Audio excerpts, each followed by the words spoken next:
In the next two videos, I would like to introduce to you how to, what we call in fly tying, how to dub or to make dubbing.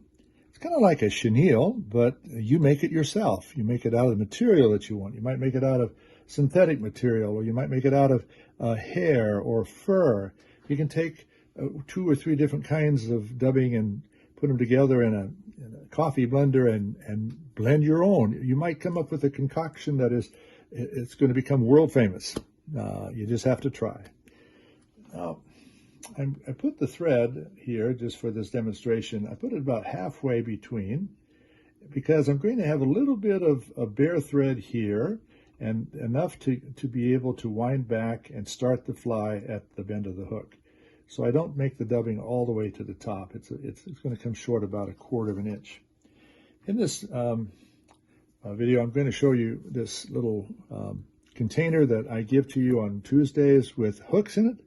I'm going to use my wife's cosmetic pad, put it in there, and put a little bit of water in there, and it makes a perfect, beautiful way to moisten your fingers when you need it. So for this video, I'm going to use a single thread method.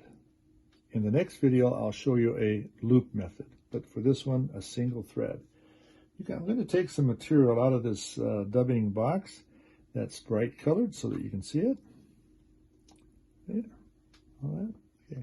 What you do not do is try to get all this on at one time. That's not the technique. The technique for a single thread is to put just little wisp of it.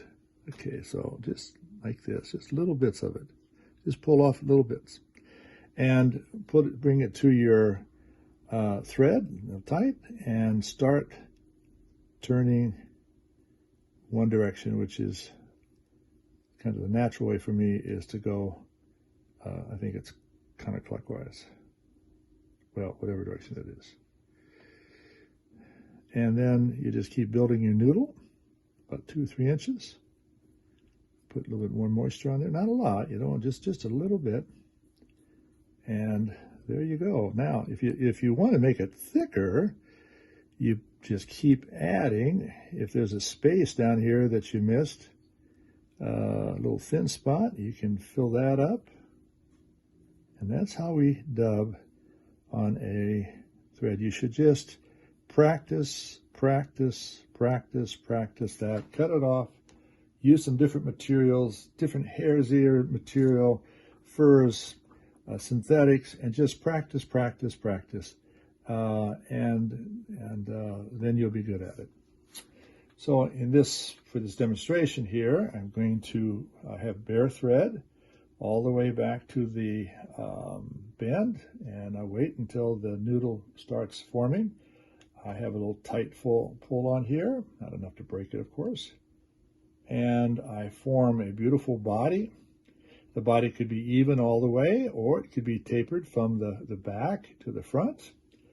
And this one I'll just wrap on. And maybe right at the front I'll add a little bit more material, like that. And then, don't let that thread show. Wrap it, and then right at the, in this case, behind the bead. In other cases, if no bead, just behind the eye. Put a 1/2 inch on to hold it.